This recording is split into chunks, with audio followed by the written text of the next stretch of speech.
Peristiwa G30S 1965 tidak hanya berbuntut pada pembantaian terhadap orang-orang yang dianggap antek PKI di Jawa, tapi yang tidak kalah mengerikan juga terjadi di Kalimantan. Pada akhir tahun 1967 hingga beberapa bulan setelahnya menjadi masa-masa mencekam bagi warga keturunan Tionghoa di Kalimantan bagian utara dan barat, karena pada waktu itu terjadi pengusiran dan pembantaian massal. Ribuan orang peranakan Tionghoa tewas mengenaskan dan puluhan ribu lainnya terpaksa mengungsi. Bahkan tidak sedikit pula yang mengungsi pun meregang nyawa. Jauh sebelum peristiwa kelam itu, sebelum wilayah yang dekat dengan perbatasan Malaysia ini tercemar aroma politik, warga Dayak dan kaum peranakan Tionghoa hidup damai dan berdampingan. Bahkan, kedua etnis berbeda tersebut sudah menjalin ikatan persaudaraan yang kuat. Namun, semua itu berubah. Hubungan harmonis antara warga Dayak dan Tionghoa itu sirna setelah terjadinya G30S 1965. Citra Presiden Soekarno merosot karena dianggap membela PKI. Di sisi lain, pengaruh Soeharto kian menguat dan menyerukan pembersihan total terhadap mereka yang dituding terlibat gerakan G30S PKI. Gelombang politisasi yang panas di tingkat nasional akhirnya sampai juga ke Kalimantan bagian utara atau yang dulu masih termasuk wilayah Kalimantan Barat. Akhirnya, peristiwa pembantaian Mangkuk Merah pun terjadi. Lantas, apa yang melatar belakangi peristiwa berdarah Mangkuk Merah tersebut? Bermula dari Ganyang, Malaysia. Sama sekali tidak. Yang kami anti yaitu Malaysia, pikiran Inggris, pikiran imperialis Inggris. Sejak awal dekade 1960-an, Presiden Soekarno mulai mengobarkan semangat Ganyang Malaysia karena negara Malaysia yang dianggap antek Inggris itu berambisi membentuk Federasi Malaysia yang mendurhakai, meneladani menjalan tentu aturan pembangunan antek daripada imperialis. Sebagian besar warga Kalimantan Utara, terutama dari kalangan peranakan Tionghoa yang tinggal di dekat perbatasan, turut menolak keras rencana Federasi Malaysia. Presiden Soekarno kemudian mengirimkan salah satu menteri negara di Kabinet Dwi Kora I, Ucutat, ke perbatasan utara Kalimantan untuk menggalang kekuatan dalam rangka kampanye Ganyang Malaysia. Ucutat yang kebetulan juga keturunan Cina memperoleh sambutan meriah dari masyarakat setempat. Buah hasil kunjungan Ucutat, maka dibentuklah Barisan Sukarela atas izin pemerintah pusat. Organisasi Barisan Sukarela ini banyak diminati warga. Pihak yang bergabung bukan saja warga Kalimantan Utara saja, melainkan pula para pemuda dari Singapura, Brunei Darussalam, bahkan dari Malaysia yang tidak setuju dengan rencana pembentukan Federasi Malaysia. Barisan Sukarela atau gerilyawan yang dibentuk antara lain Pasukan Rakyat Kalimantan Utara atau PARAKU yang dikombinasikan dengan Pasukan Gerilya Rakyat Sarawak atau PGRS pada tahun 1964. Pasukan gabungan ini kemudian dikenal dengan sebutan PGRS atau PARAKU yang anggotanya memang didominasi oleh orang-orang keturunan Tionghoa yang tinggal di negara-negara serumpun itu. Untuk persiapan menghadapi Malaysia, Angkatan Perang Indonesia mendirikan pangkalan militer utama di Kalimantan Barat. Wilayahnya antara lain Sambas, Bengkayang, Ledo, Sanggau Ledo, Putu Sibau, dan kota-kota perbatasan lainnya. Daerah-daerah itu dijadikan sebagai tempat berkumpulnya para sukarelawan. PGRS atau PARAKU tampaknya memang dipersiapkan khusus untuk perang melawan negara tetangga. Namun, kampanye kontra Malaysia pada akhirnya justru menguat. Gerakan 30 September yang dikepalai Letnan Kolonel Untung, Komandan Batalion Cakrabirawa. Pasukan pengawal pribadi Presiden Soekarno ini ditujukan kepada jenderal-jenderal anggota apa yang menamakan dirinya Dewan Jenderal. Sejumlah jenderal telah ditangkap. Memanasnya situasi dalam negara Indonesia seiring terjadinya peristiwa G30S 1965 membuat Soekarno berada di ujung tanduk. Angin politik pun berganti arah. Kubu komunis yang semula bergerak leluasa menjadi terjepit dan mendapati masa-masa paling suram. Soeharto yang berhasil mengendalikan kekuasaan mengerahkan seluruh jejaring negara untuk mengganyang PKI sampai ke akar-akarnya. PGRS atau Paraku pun kena imbasnya. Militer yang mulai meninggalkan Soekarno pun mendapatkan momen tepat. Mereka menggerakkan massa Dayak untuk membasmi PGRS atau Paraku, termasuk ribuan peranakan Tionghoa yang sebenarnya tidak terkait atau bahkan tidak tahu menau atas persoalan ini.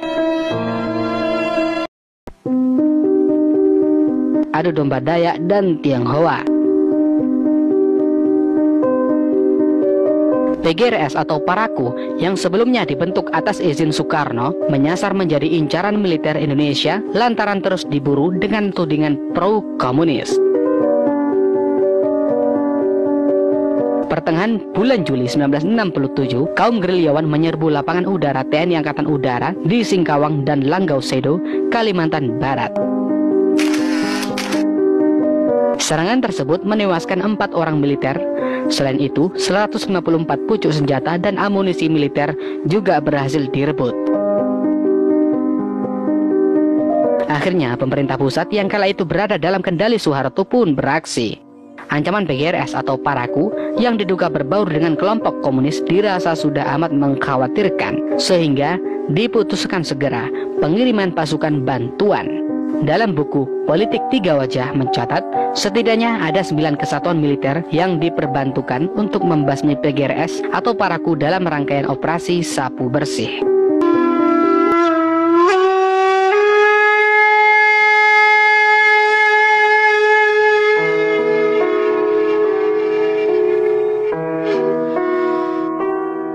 Kondisi mulai mengarah kepada ancaman konflik SARA.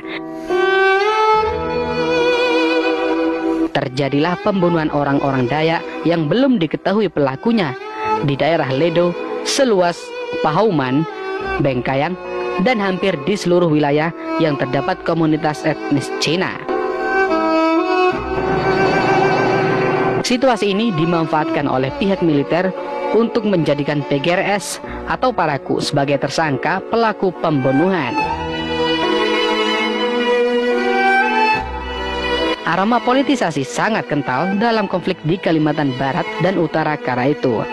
Masyarakat Dayak yang sudah terlanjur murka kemudian bertekad untuk membalas dendam dengan dukungan penuh dari militer yang juga menghendaki pembasmian gerilyawan PGRS atau Paraku.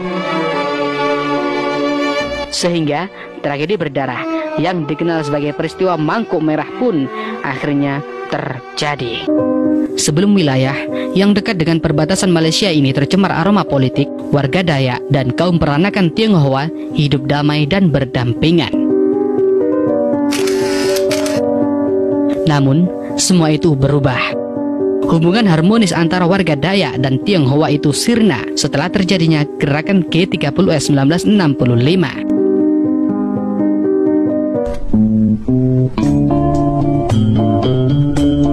Gelombang politisasi yang panas di tingkat nasional akhirnya sampai juga ke Kalimantan bagian utara atau yang dulu masih termasuk wilayah Kalimantan Barat.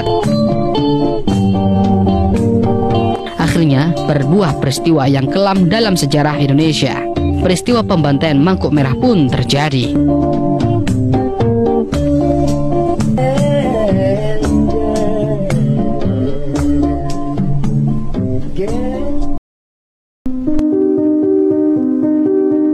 Memanasnya relasi masyarakat Dayak dengan warga keturunan Tionghoa di Kalimantan bagian utara dan barat dimanfaatkan betul oleh aparat militer.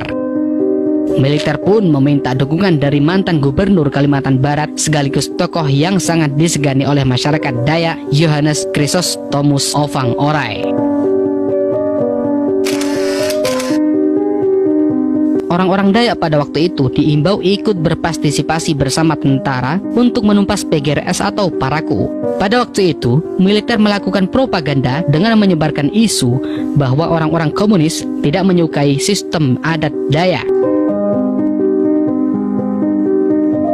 Para panglima dari kalangan orang-orang Dayak direkrut dengan dalih PGRS atau Paraku akan menguasai Kalimantan Barat.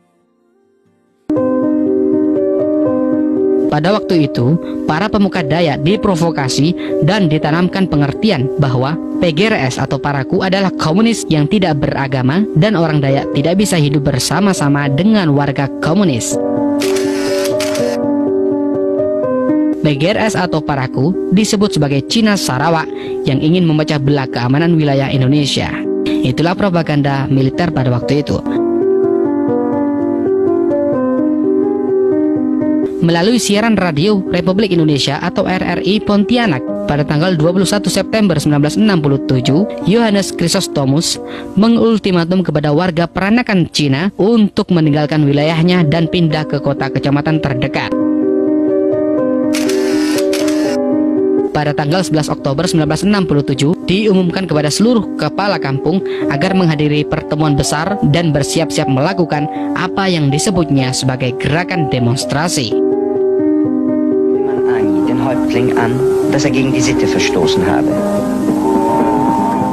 Di luar persoalan intrik politik yang sangat mungkin terjadi kala itu, masyarakat Dayak di sana mulai tersulut. Tradisi mangkuk merah yang merupakan simbol dimulainya perang dalam tradisi Dayak pun dipersiapkan.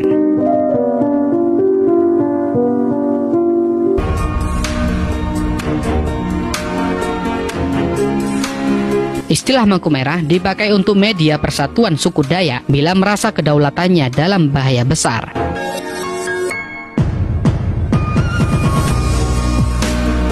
Panglima suku biasanya mengeluarkan mangkuk merah dengan berisi arang, daun juang, bulu ayam, dan darah babi untuk diedarkan dari kampung ke kampung secara cepat.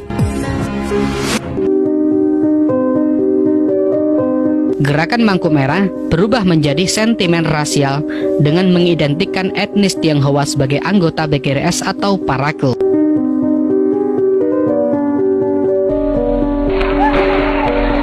Masyarakat dari etnis Tionghoa tanpa pandang bulu menjadi korban dari gerakan demonstrasi. Aparat pun kewalahan membendung gerakan yang sudah seluas ini. Kemudian terjadilah perburuan warga Tionghoa di Kalimantan bagian barat dan utara. Pasukan Dayak menyisir satu demi satu wilayah pemukiman warga peranakan Tionghoa. Salah satunya pada akhir Oktober 1967 yang menyasar wilayah Anjungan, Mandor, dan Menjalin. Pada tanggal 14 November 1967, tergabunglah sejumlah subsuku Dayak lainnya dari pedalaman. Aksi kekerasan pun semakin besar, bahkan mereka bertindak di luar kontrol. Sepanjang pekan-pekan berikutnya, terjadi rangkaian pembantaian massal yang banyak menelan korban jiwa. Van Houten mengungkapkan, kekerasan mencapai puncaknya pada bulan November 1967. Para penyerang dengan senjata berburu mulai memenuhi orang-orang keturunan Tionghoa dan membakar harta bendanya. Toko-toko Cina dibakar dan mayat-mayat korban dibariskan di jalan.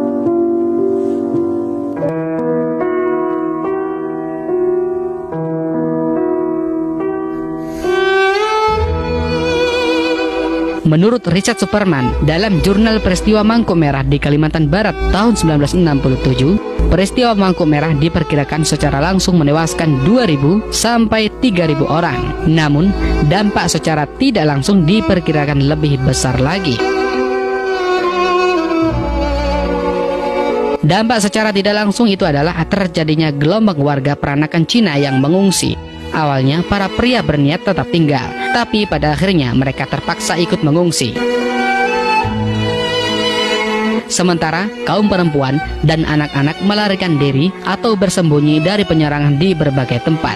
Diperkirakan antara 50.000 sampai 80.000 orang Tionghoa bergerak menuju pesisir Kalimantan Barat, yakni ke Pontianak dan Singkawang. Lebih dari 5.000 orang pengungsi tewas karena masalah kesehatan, kebersihan, dan kekurangan pangan. baik dalam perjalanan maupun meninggal dunia di tempat pengungsian. Belum lagi yang mengalami trauma hingga kini.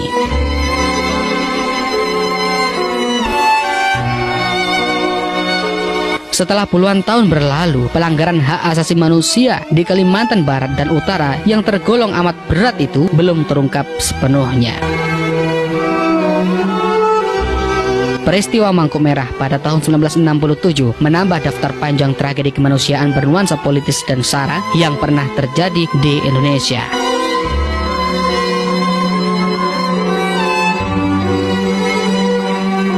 Bukalah mata hatimu, wahai pemuda. Jangan lupa sebarkan peristiwa berdarah tragedi Mangkuk Merah ini kepada siapapun.